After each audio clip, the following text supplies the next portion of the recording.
লড়াইকে তখনই শক্তিশালী হবে, তখনই আইনের লড়াইয়ে আমরা ফল পাবো যখনই আমরা রাস্তার লড়াইটাকে শক্তিশালী করব। তো আমি বলি একটা কথা, সাথে সাথে আমি এখানে যারা বক্তারা বক্তব্য দিয়েছেন কারো ভাষায় ঐক্যবদ্ধ, কারো ভাষায় জোটবদ্ধ।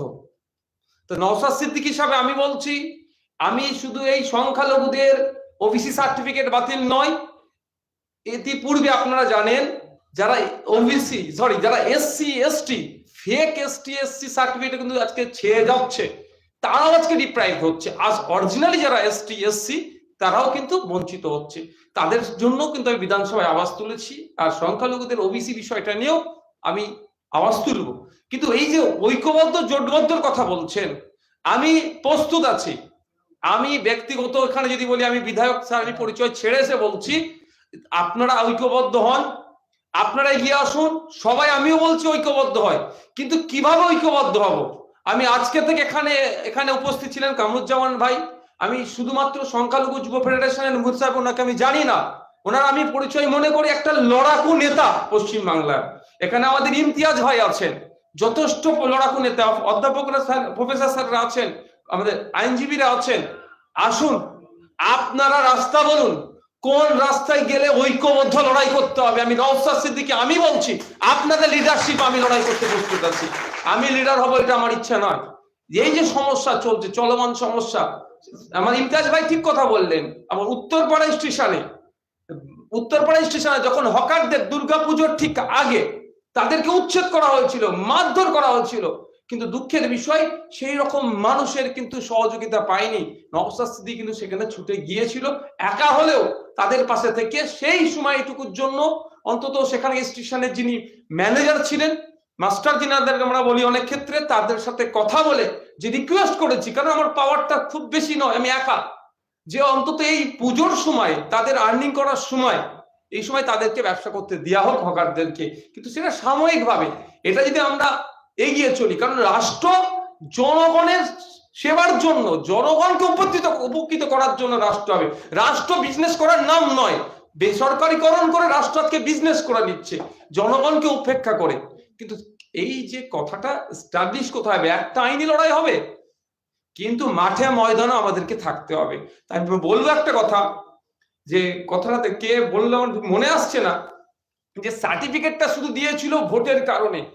হ্যাঁ, আমি বলছি সার্টিফিকেটটা শুধু প্রদান করেছিল ভোটটা নেওয়ার জন্য, কারণ 2023-24 অর্থবর্ষের পশ্চিমবাংলার বাজেটটা দেখবেন সংখ্যালঘুদের জন্য বরাদ্দ করা হয়েছিল 5,000 কোটি টাকা সামথিং। আর 2024-25 অর্থবর্ষের জন্য দেখুন, 23-24 অর্থবর্ষের জন্য দেখুন, মানে পরস্পর দুটো বছর অর্থবর্ষের দেখুন, সেটা 5,500 কোটি টাকা দেখানো হচ্ছে। 5,000 কোটি টাকা, 5,500 কোটি টাকা, 4,700 কোটি টাকা, 4,500 কোটি টাকা, এই লাস্ট 4টে ফিনান্সিয়াল ইয়ারের কথা বলছি। তাহলে 20,000 কোটি টাকা প্রায় সংখ্যালঘুদের জন্য বরাদ্দ করা হয়েছে। কিন্তু খোঁজ নিয়ে দেখুন, এমএসকে এসএসকে থেকে শুরু করে মাদ্রাসা শিক্ষা ব্যবস্থা, আলিয়া বিশ্ববিদ্যালয়ের সব শিক্ষা পরিকাঠামো আজকে ধ্বংস হয়ে যাচ্ছে। কিন্তু দেখানো কি হচ্ছে, যে এত বরাদ্দ করেছে। ঠিক একইভাবে ওবিসি সার্টিফিকেটটা জেনে বুঝে ইচ্ছাকৃতভাবে ভুল করা হয়েছে, কারণ এটা নিয়েও একটা সংখ্যার মানুষকে রাজনীতি করতে যেমন দেওয়া হবে, ঠিক এটাও দেখিয়ে সুপ্রিম কোর্টে গিয়ে একটা এসএলপি করে তথ্যের অসত্য কিছু তথ্য সেখানে, মানে তথ্য কম দিয়ে বলবে তোমাদের হয়ে আমি লড়াই করছি, আবার আমার পাশে থাকো, আমি তোমাদের হয়ে লড়াই করবো, এটা বলার জন্য। তাই আমি অনুরোধ করব, সময় এসেছে, কাগে কাল নিয়ে চলে গেছে, আর নয়, নিজের কানটার দিকে দেখো। আজকে আপনার বাড়ির ছেলে আইনজীবী আছে, আপনার বাড়ির ছেলে আইনসভার সদস্য আছে, আপনার বাড়ির ছেলে প্রফেসর আছে, আপনার বাড়ির ছেলে ডাক্তার। আর বাইরে যাওয়ার দরকার নাই। আইনি লড়াই আমার আইনজীবী করবে, মাঠে ময়দানের লড়াই ইমতিয়াজ ভাইরা করবে, আইনসভার লড়াই নওশাদ সিদ্দিকী করবে, ইউনিভার্সিটির লড়াই প্রফেসররা করবে। এখন আপনি ভুলে যাচ্ছেন কেন? এখনো কার দিকে তাকাবেন? অন্তত এইটা থেকে শুরু হোক, আমাদের এটা শুরু হবে।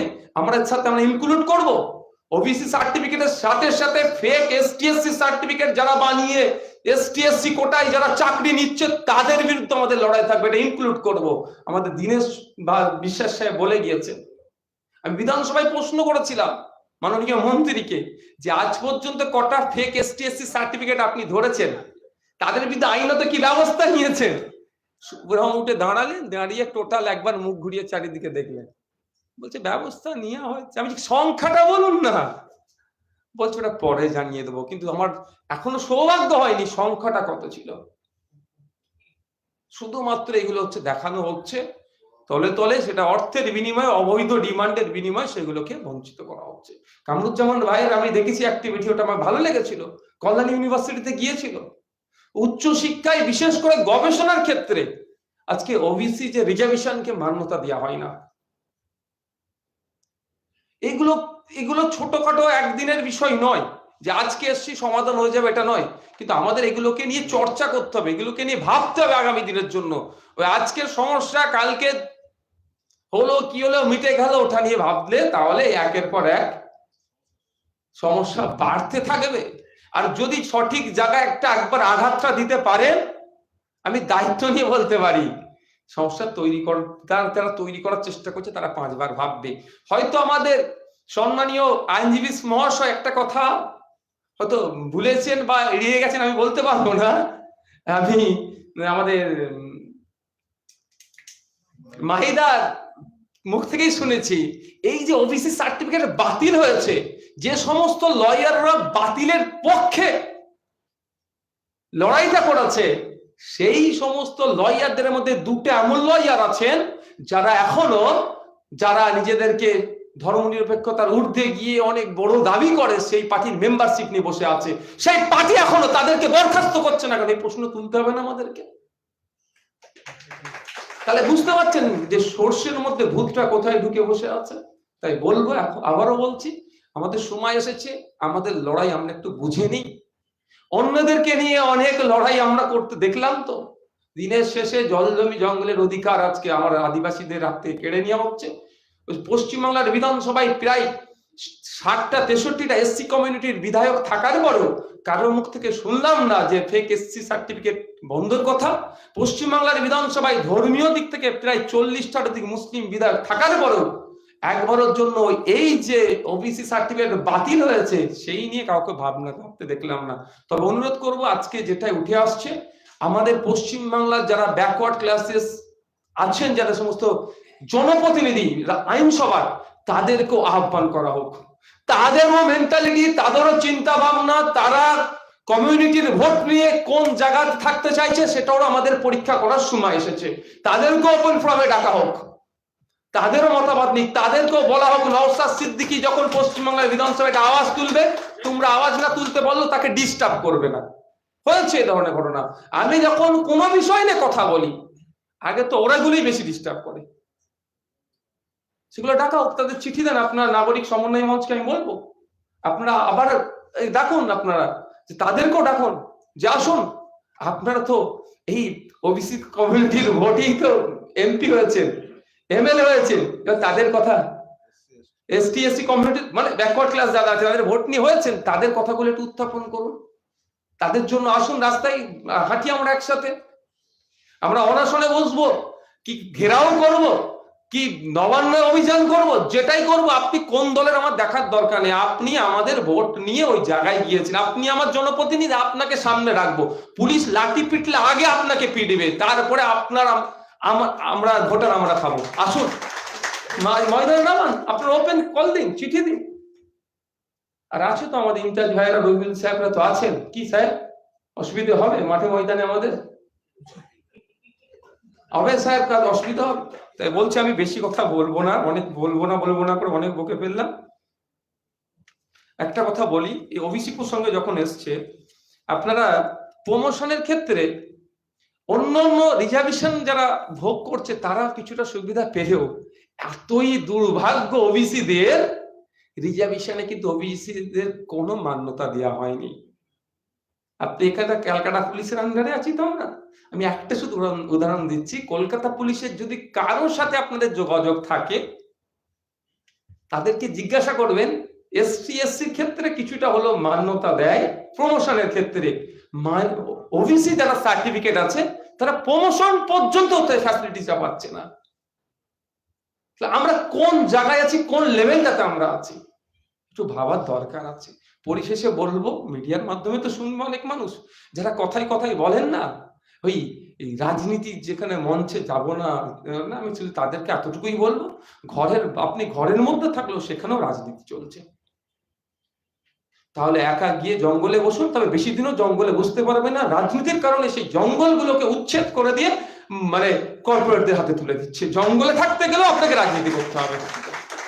অনুরোধ এটাই, ওই রাজনীতি করবো না বলে কারো চাটুকারিতা না করে, তাবেদারি না করে আসুন, সোচ্চার হন, যে যার ফিল্ড থেকে হন, মানুষের জন্য কথা বলুন, সোসাইটির জন্য কথা বলুন, তাহলে সোসাইটি, মানুষ এগিয়ে যাবে। ধন্যবাদ।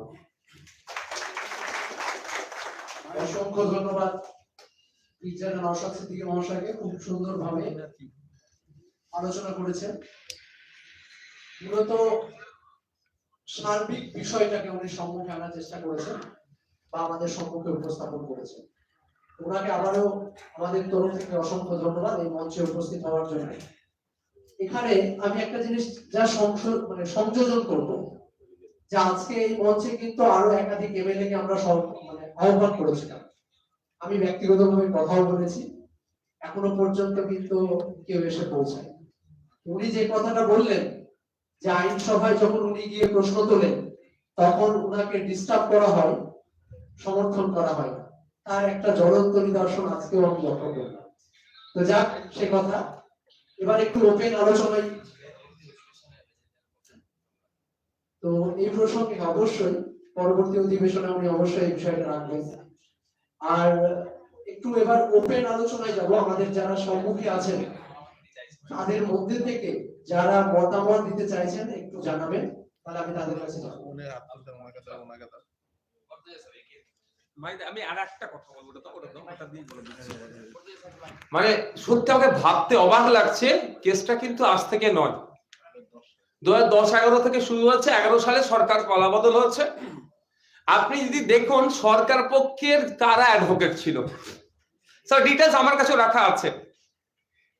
সরকার পক্ষের অ্যাডভোকেট কারা ছিল দেখলে বুঝতে পারবেন। আমি কাউকে অসম্মান করব না, কিন্তু আমি এটা বলতে বাধ্য হচ্ছি, ইডি সিবিআই হাত থেকে বাঁচার জন্য দিল্লি থেকে সুপ্রিম কোর্টের লয়ারকে উড়িয়ে নিয়ে এসে কলকাতা হাইকোর্টে মুভ করাচ্ছে, বা সুপ্রিম কোর্টে চলে যাচ্ছে ইডি আমাকে ইন্টারোগেশন না করে, সিবিআই ইন্টারোগেশন না করে, চুরি ডাকাতি যা করেছে আমরা যেন নিজেদের মধ্যে বুঝে নিই। এই তৎপরতা সেক্ষেত্রে দেখাচ্ছে এখানে একটা কমিউনিটির ডেভেলপমেন্টের সাথে জড়িয়ে আছে, এম্পাওয়ারমেন্ট হওয়ার সাথে যুক্ত আছে।